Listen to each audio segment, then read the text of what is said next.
श्री शिवाय नमस्तुभ्यम साथियों, एक बार पुनः स्वागत है आपका आपके अपने चैनल शिव महापुराण में। 2021 में भादो मास की जो अमावस्या आ रही है वो सोमवार को पड़ रही है, 6 सितंबर सोमवार को, इसलिए सोमवती अमावस्या कहा जाता है। और इस जो सोमवार को जो अमावस्या पड़ रही है उसे कुश ग्रहणी अमावस्या भी कहा जाता है, क्योंकि इस दिन साल भर में आने वाले कार्यों के लिए कुशा नाम की जो घास होती है वो एकत्रित की जाती है। इसी वजह से इसे कुशा ग्रहणी अमावस्या भी कहा जाता है। इस अमावस्या पर पितृ देवताओं आदि के लिए जो श्राद्ध कर्म करने की परंपरा होती है। इस दिन किसी पवित्र नदी में स्नान करना चाहिए और स्नान के बाद दान अवश्य करना चाहिए। इससे बहुत ही पुण्य फलों की प्राप्ति होती है। भाद्र पक्ष की अमावस्या पर कुश होती है, घास होती है, उसे इकट्ठा किया जाता है। ये ध्यान रखना चाहिए कि जो कुश इकट्ठा आप कर रहे हैं उसमें पत्ती हो, आगे का भाग कटा हुआ ना हो और हरा हो। ऐसी कुछ देवताओं और पितर देवों के पूजन कर्म के लिए श्रेष्ठ होती है। कुश घास इकट्ठा करने के लिए सूर्योदय का समय शुभ माना जाता है। धर्म कर्म में कुश से बने हुए आसन पर बैठने का महत्व है। पूजा पाठ करते समय हमारे अंदर कुश के यदि आप आसन पर बैठते हैं तो आध्यात्मिक ऊर्जा एकत्रित होती है। यह ऊर्जा शरीर से निकलकर धरती में न समा जाए, इसलिए कुश के आसन पर बैठकर पूजन करने का नियम होता है। ऐसा कहा जाता है कि कुश के बने आसन पर बैठकर मंत्र जाप करने से अनेकों गुना फल प्राप्त होता है।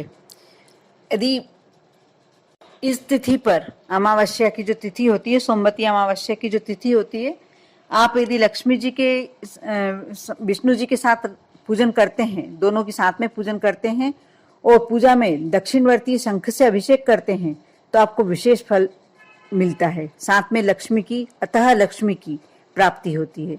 आपको इस दिन हनुमान मंदिर में सरसों के तेल का दीपक भी जलाना चाहिए और यदि आप कर सकते हैं तो हनुमान चालीसा का पाठ भी अवश्य करना चाहिए।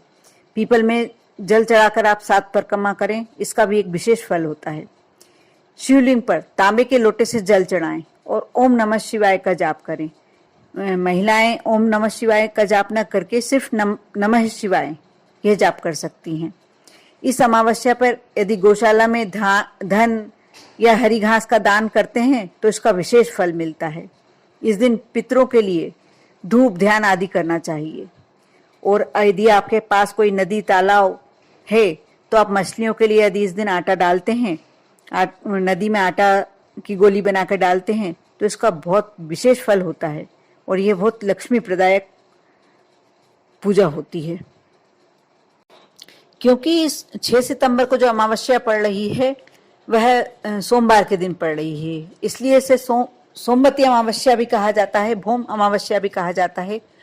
इस दिन कुछ ऐसे उपाय होते हैं, शिव महापुराण के द्वारा बताए गए ऐसे कुछ उपाय हैं जिन्हें करने से यदि किसी के घर में बहुत कलेश हो रहा है या आपका कोई रुपया लेके चला गया हो या कोई घर में धन धान्य की कमी हो तो आप कुछ ऐसे उपाय करेंगे तो आपको विशेष फल मिलेगा। साथ में आपके घर में धन्य धान्य की सुख समृद्धि की बिल्कुल कमी नहीं होगी। आप इसके लिए काली तिल्ली रात को पानी में गला लीजिए, यानी जिस दिन सोमवती अमावस्या है उसके पहले दिन रविवार की रात्रि को आपको काली तिल्ली गलाना है पानी में। सुबह पीस लेना है उसे, एक कटोरी में निकाल के उसमें पीला चंदन मिला लें। एक कलश में जल, साथ में उसमें थोड़ा सा दूध मिला लीजिए। कलश में जल और साथ में दूध मिलाकर रख लीजिए। जो आपने काली तिल्ली पीसी है उसे मिक्सी में नहीं पीसना है, बेलन या पत्थर से आप पीस सकते हैं। ये आप अवश्य ध्यान रखना है आपको कि मिक्सी में नहीं पीसना है।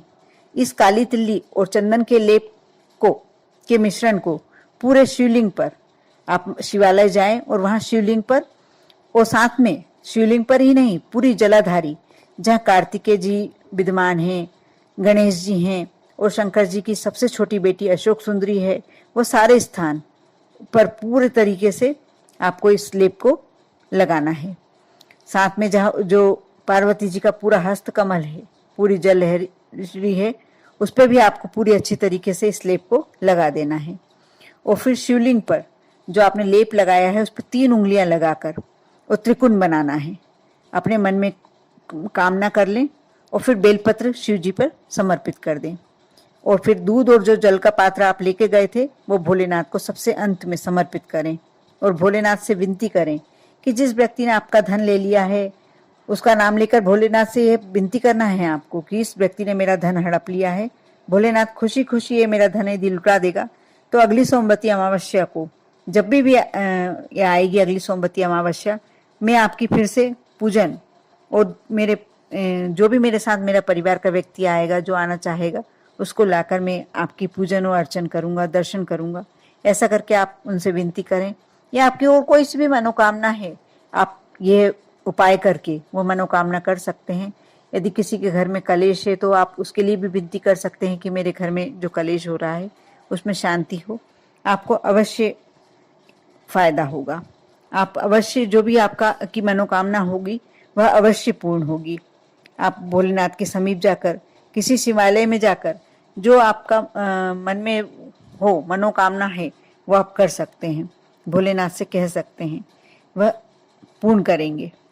आप पर और आपके पूरे परिवार पर भोलेनाथ की कृपा यूं ही बनी रहे। ओम नमः शिवाय।